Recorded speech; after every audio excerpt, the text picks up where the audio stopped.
Good afternoon from Yummy BTV. Wishing you all well, sending plenty of love your way as usual, and hoping your day is going the best it possibly can. Now, this story coming up is a real eye-opener, probably a dramatic climax to recent alcohol-fueled live sessions, which I normally take down after looking at myself the next day and the behaviour being rather chaotic and a couple of videos not sounding quite right. You say don't be hard on yourself. Thank you all for sticking through me through thick and thin, for all the ups and downs during this journey. But just recently, right, I was in the middle of Brixton with my nephew Quincy and 4 or 5 others, and again drinking, swaying this way and that way in a couple of clubs in South London, and boisterous, loud, bad manny. Seems that when I have a drink, I seem to turn into the baddest man, so I think, that ever lived. I start changing my language and all kinds of stuff. We know about that, as funny as it might be. I got a bit worse aware. Can't really stand up straight. Quincy decides enough's enough, right? And it's not even past 12 at night, and calls the boys and says, listen, get my uncle out of here, get him in a car, and let's take him somewhere, put him away for the night, because they had other things planned for their night out, which they didn't really see me fit enough to be spending the whole night out. Now, they get me into the car. I think one of the doormen even knew who I was, kind of thing. Got me into the back of the car and drove me to one of the other guys that were in the car. He says, well, I've got a place around the corner, my mum's place.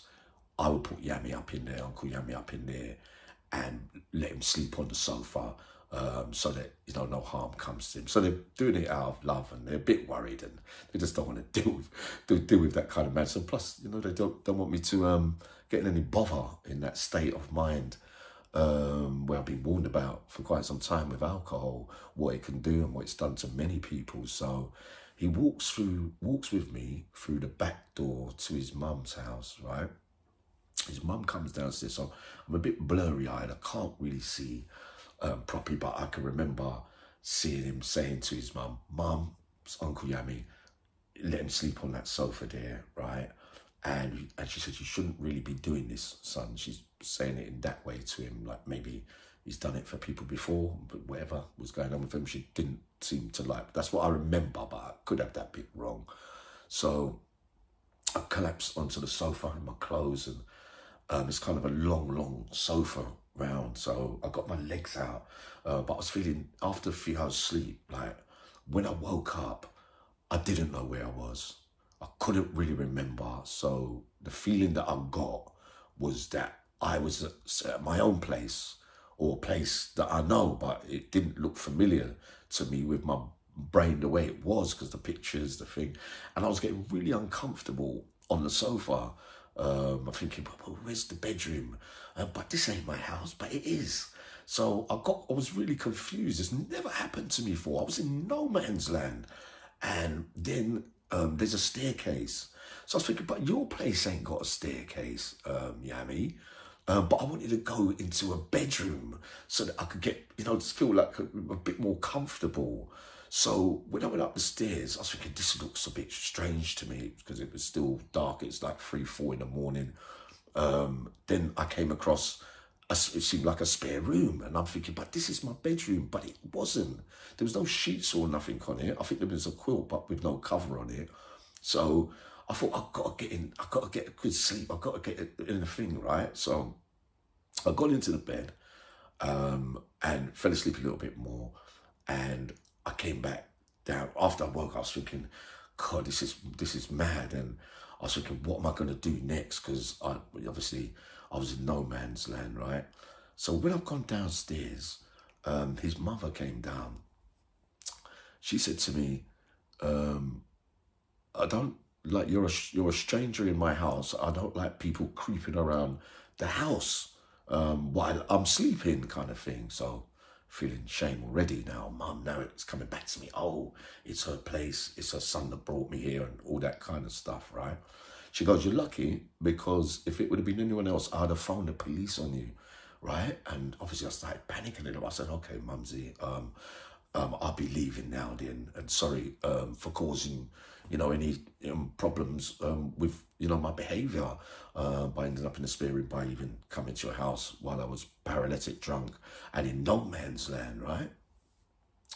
She goes, okay. I said, Mum, look, I'll be going, right? So it's about 5:30, 6 now, I think. So I'm panicking a little bit, thinking, oh no, I haven't upset Mumsy, have I? And I said, I'm going, Mumsy. She turned around and she said to me, and just to let you know, before you go, take your teeth off the pillow upstairs in the spare room. So I didn't even know, because remember, I had false teeth, they're stuck together now, recently. So I came back, so I couldn't believe that I never had my teeth in. I would have just gone out the door not knowing and understanding. Teeth on the pillow. So I goes, okay, Mumsy. She said, yeah, just take your teeth and go, please. I said, okay, Mumsy. So I went upstairs, put my teeth in. But what an embarrassment for me. And again, never happened to me. I've been in states where I've been falling all over the place on alcohol. But I've never been in a state where I don't know exactly where I am. And I think that will probably end this little alcohol-fueled period for the most consistent that I've ever drank alcohol since the time I've been out, and I've come off loads of stuff. But many of you have warned me about this, but sometimes I'm looking back now and I'm thinking it's really pathetic, and it's very, very frightening when you haven't got control of what's going on. And I heard many times along the years where people are drunk and do real seriously bad things and end up in a criminal court and all that kind of stuff. It's really, really treading on real seriously dangerous ground, and many of you have told me. So just keeping you up to date, but feeling kind of better today. I've got a couple more videos to do. The interviews start tomorrow, all right? Sending loads of love to you all.